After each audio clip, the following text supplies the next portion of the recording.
അസ്സലാമു അലൈക്കും വറഹ്മത്തുള്ളാഹി വബറകാതുഹു. ബിസ്മില്ലാഹി വൽഹംദുലില്ലാഹ്. അസ്സലാത്തു വസ്സലാമു അലാ സയ്യിദിനാ മുഹമ്മദിൻ അഷ്റഫി റസൂലില്ലാഹ് വഅലാ ആലിഹിൽ ഫായിസീന ബിറിളല്ലാഹ്. അമ്മാ ബഅദ്.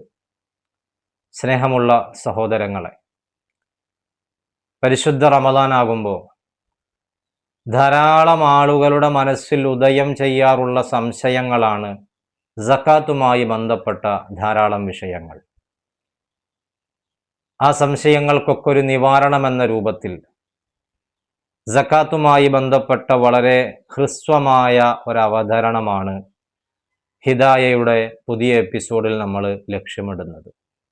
2-3 ഭാഗങ്ങളായി അത്യാവശ്യം അറിഞ്ഞിരിക്കേണ്ട വിഷയങ്ങൾ നിങ്ങളുടെ ശ്രദ്ധയിൽപ്പെടുത്തുക എന്നതാണ് ഉദ്ദേശിക്കുന്നത്. അല്ലാഹു തആല തൗഫീഖ് നൽകി അനുഗ്രഹിക്കുമാറാകട്ടെ. വിശുദ്ധമായ ഇസ്ലാമിൽ നാം നിർവഹിച്ചുകൊണ്ടിരിക്കുന്ന കർമ്മങ്ങൾ മുഴുവനും പരിശോധിച്ചു നോക്കിയാൽ അതിനെ 3 രൂപത്തിൽ നമുക്ക് തരംതിരിക്കാൻ കഴിയും. അതിലൊന്ന് നമ്മുടെ ഖൽബുമായി ബന്ധപ്പെട്ട, ഹൃദയവുമായി ബന്ധപ്പെട്ട വിഷയങ്ങളാണ്, അഥവാ വിശ്വാസപരമായ കാര്യങ്ങളാണ്. മറ്റ് ചില അമലുകളൊക്കെ ശരീരവുമായി ബന്ധപ്പെട്ട കർമ്മങ്ങളാണ്. നിസ്കാരം, നോമ്പ്, ഹജ്ജ് തുടങ്ങിയ അമലുകളൊക്കെ നമ്മുടെ ശരീരവുമായി ബന്ധപ്പെട്ട് നാം ചെയ്യുന്ന കർമ്മങ്ങളാണ്. വേറെ ചില കർമ്മങ്ങൾ പരിശോധിച്ചാൽ അത് സമ്പത്തുമായി ബന്ധപ്പെട്ട കർമ്മങ്ങളാണ്. നാം നിർവഹിക്കുന്ന സക്കാത്ത് അടക്കമുള്ള അമലുകളൊക്കെ ആ പരിധിയിൽ പെടുന്നതാണ്. ഈ 3 വിധത്തിലുള്ള കർമ്മങ്ങളും കൂടിച്ചേരുമ്പോഴാണ് ഒരാളുടെ അമലുകൾ പൂർണ്ണമായി മാറുന്നത്.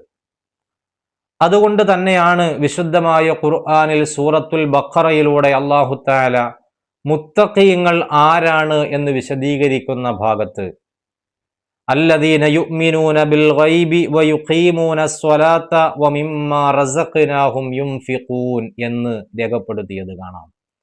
ആരാണ് മുത്തഖീങ്ങൾ?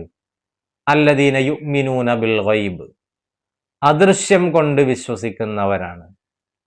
വയുഖീമൂന സ്വലാ, നിസ്കാരം നിലനിർത്തുന്നവരാണ്. വമിമ്മാ റസഖ്നാഹും യുൻഫിഖൂൻ, അവർക്ക് നാം നൽകിയതിൽ നിന്ന് ചിലവഴിക്കുന്നവരുമാണ്. ഇതാണ് അല്ലാഹു തആല നൽകിയ വിശദീകരണം.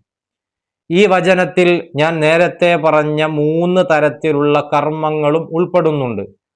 അല്ലദീന യുഅ്മിനൂന ബിൽ ഗൈബ് എന്ന ഭാഗത്ത് നാം പുലർത്തിപ്പോരുന്ന വിശ്വാസപരമായ എല്ലാ കാര്യങ്ങളും അതിൽ ഉൾക്കൊള്ളുന്നുണ്ട്. അള്ളാഹുവിനെ കൊണ്ടും മലക്കുകളെ കൊണ്ടും കിതാബുകളെ കൊണ്ടും മുർസലുകളെ കൊണ്ടും അന്ത്യനാൾ കൊണ്ടും നന്മ തിന്മയടക്കമുള്ള എല്ലാ കാര്യങ്ങളും അള്ളാഹുവിൽ നിന്നാണ് എന്നുമൊക്കെയുള്ള നമ്മുടെ വിശ്വാസം, ആ വിശ്വാസങ്ങളൊക്കെ ഇതിൻ്റെ പരിധിയിൽപ്പെടുന്നവയാണ്. വയുഖീമൂന സ്വലാ, നിസ്കാരം നിലനിർത്തുന്നവർ എന്നു പറഞ്ഞതിൽ നിന്ന് നിസ്കാരമടക്കം നമ്മുടെ ശരീരം കൊണ്ട് ചെയ്യുന്ന എല്ലാ അമലുകളും ആ പരിധിയിൽ പെടുന്നതാണ് എന്ന് നമുക്ക് ബോധ്യപ്പെടുന്നുണ്ട്. വമിമ്മാ റസഖ്നാഹും യുൻഫിഖൂൻ, അവർക്ക് നാം നൽകിയതിൽ നിന്ന് ചെലവഴിക്കുന്നവരാണ് എന്നു പറഞ്ഞതിൽ നിന്ന് സാമ്പത്തിക രംഗത്ത് നാം പുലർത്തേണ്ട എല്ലാ അച്ചടക്കങ്ങളും ഉൾക്കൊള്ളിച്ചുകൊണ്ടാണ് അള്ളാഹു അതിൽ പരാമർശിച്ചിട്ടുള്ളത്. എന്താണെങ്കിലും ഒരു മനുഷ്യൻ മുത്തഖിയായി മാറണമെങ്കിൽ അവന്റെ വിശ്വാസം നേരത്തെ പറഞ്ഞതുപോലെ കൃത്യമായിരിക്കണം, അവന്റെ കർമ്മങ്ങളും കൃത്യമായിരിക്കണം. അതുപോലെ അള്ളാഹു നൽകിയ സമ്പത്തിൽ നിന്ന് ചിലവഴിക്കാനുള്ള മനസ്സ് ഉള്ളവനും ആകണം. ഈ ചിലവഴിക്കൽ എന്ന് പറഞ്ഞാൽ നമ്മുടെ സ്വന്തം കാര്യങ്ങൾക്ക് ചിലവഴിക്കുന്നവരെ കുറിച്ചല്ലല്ലോ അവിടെ പരാമർശിക്കുന്നത്, മറിച്ച് നമ്മുടെ സമ്പത്തിന്റെ വിഹിതത്തിൽ നിന്ന് പാവപ്പെട്ടവന്റെ അവകാശത്തെ കൃത്യമായി നൽകുന്നവനെ കുറിച്ചാണ് ആ പരാമർശിക്കപ്പെടുന്നത്. ഒരു കാര്യം നമുക്ക് ഉറപ്പാണ്, നാം ആർജിച്ചെടുത്ത സമ്പത്തുകളൊന്നും അത് സ്വയാർജിതമായി നമുക്ക് ലഭിച്ചതല്ല. ഇത് ഖുർആൻ അടിവരയിട്ട് പറയുന്നുണ്ട്. നിങ്ങൾ നേടിയെടുത്ത സമ്പത്തുകൾ, നിങ്ങൾ സ്വരുക്കൂട്ടി വച്ചിട്ടുള്ള സമ്പത്തുകൾ, ഇതൊന്നും നിങ്ങൾ സ്വയം ആർജിച്ചെടുത്തതല്ല. വമിമ്മാ റസഖ്നാഹും, അവർക്ക് നാം നൽകിയതിൽ നിന്ന് യുൻഫിഖൂൻ, അവർ ചെലവഴിക്കുന്നവരാണ് എന്ന് പറഞ്ഞതിൽ നിന്ന് ഈ സമ്പത്തൊക്കെ നമുക്ക് തന്നത് റബ്ബാണ് എന്ന് കൃത്യമായി ഖുർആൻ അടിവരയിട്ടുകൊണ്ട് ഓർമ്മപ്പെടുത്തുകയാണ്. അപ്പൊ അതുകൊണ്ട് തന്നെ അള്ളാഹു നൽകിയ സമ്പത്തിൽ നിന്ന് അർഹരായവർക്ക് കൃത്യമായി നൽകേണ്ട കടമ, ബാധ്യത വിശ്വാസികളായ നമുക്ക് ഓരോരുത്തർക്കും ഉണ്ട്. ചില ആളുകൾക്ക് പൊതുവെ ഒരു ധാരണയുണ്ട്, റമദാൻ കടന്നു വരുമ്പോൾ ബാങ്കിൽ ചെന്ന് 10ന്റെ കുറെ പുതിയ നോട്ടുകൾ കൊണ്ടുവന്ന് വെച്ച്, അതല്ലെങ്കിൽ 20ന്റെയോ 50ന്റെയോ ഒക്കെ കുറെ നോട്ടുകെട്ടുകൾ എടുത്തുകൊണ്ടുവന്ന് വീട്ടിൽ വെച്ച്, വീട്ടിൽ വരുന്നവർക്കൊക്കെ അതിങ്ങനെ തോതനുസരിച്ച് 10ഓ 20ഓ 50ഓ ഒക്കെ കൊടുത്ത് വിടുന്നതോടുകൂടി സക്കാത്ത് കഴിഞ്ഞു എന്നൊരു ചിന്ത പലർക്കുമുണ്ട്. യഥാർത്ഥത്തിൽ അതല്ല സക്കാത്ത് എന്ന് പറയുന്നത്. സക്കാത്ത് എന്ന് പറഞ്ഞാൽ അല്ലാഹു തആല നമുക്ക് നൽകിയ സമ്പത്ത് കൃത്യമായി കണക്കുകൂട്ടി അതിൽ നിന്ന് അല്ലാഹു നൽകാൻ പറഞ്ഞ വിഹിതത്തെ വിശുദ്ധമായ ഖുർആൻ പരിചയപ്പെടുത്തിയ സക്കാത്തിന്റെ അവകാശികളിലേക്ക് നാം എത്തിക്കുമ്പോഴാണ് നമ്മുടെ സക്കാത്ത് വീടുന്നത്. കുറെ 10ന്റെയോ 20ന്റെയോ 50ന്റെയോ ഒക്കെ നോട്ടുകെട്ടുകൾ കൊണ്ടുവന്ന് വെച്ച് പ്രത്യേക കണക്കുകളൊന്നുമില്ലാതെ അതിങ്ങനെ വിതരണം ചെയ്തതുകൊണ്ട് സക്കാത്തായി മാറുന്നില്ല. മറിച്ച് കൃത്യമായ കണക്കുകൾ നോക്കി നമ്മുടെ സമ്പത്തിന്റെ ഓരോ മേഖലകളെക്കുറിച്ചും അവലോകനം നടത്തി എത്രയാണ് നമ്മുടെ സമ്പത്ത് എന്ന് കാൽക്കുലേറ്റ് ചെയ്ത് അത് അതിൻ്റെ അവകാശികളിലേക്ക് നീയത്തോടുകൂടി തന്നെ നാം കൈമാറുമ്പോഴാണ് സക്കാത്തായി മാറുന്നത് എന്ന് നാം ഓരോരുത്തരും തിരിച്ചറിയേണ്ടതുണ്ട്.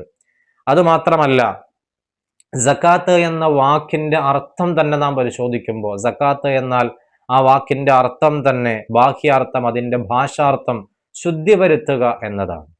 അള്ളാഹു നമുക്ക് നൽകിയ സമ്പത്തിൽ നിന്ന് അർഹരായ ആളുകളുടെ ഹക്ക്, പാവപ്പെട്ടവരുടെ അവകാശം, ആ അവകാശം കൊടുത്തു വീട്ടുമ്പോഴാണ് നമ്മുടെ ബാക്കിയുള്ള സമ്പത്ത് ഹലാലായ സമ്പത്താവുക.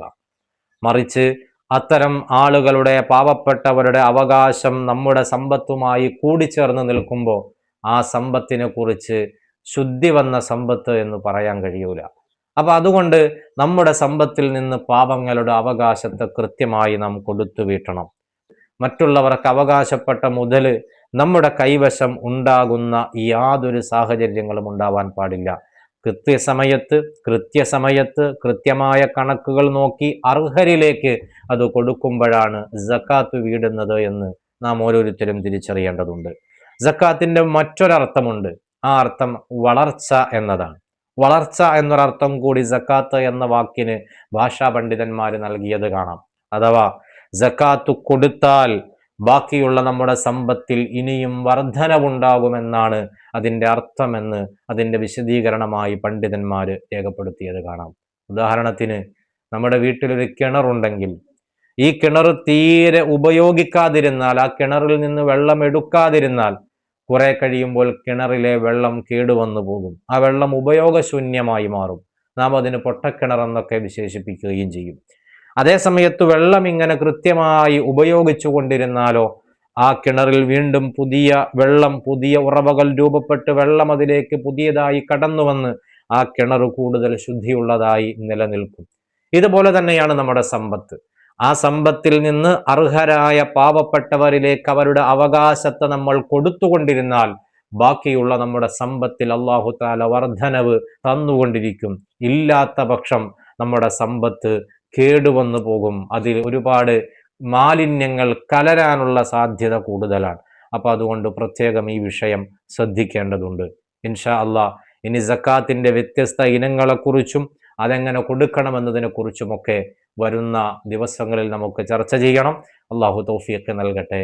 അസ്സലാമു അലൈക്കും വറഹ്മത്തുള്ളാഹി വബറകാതുഹു.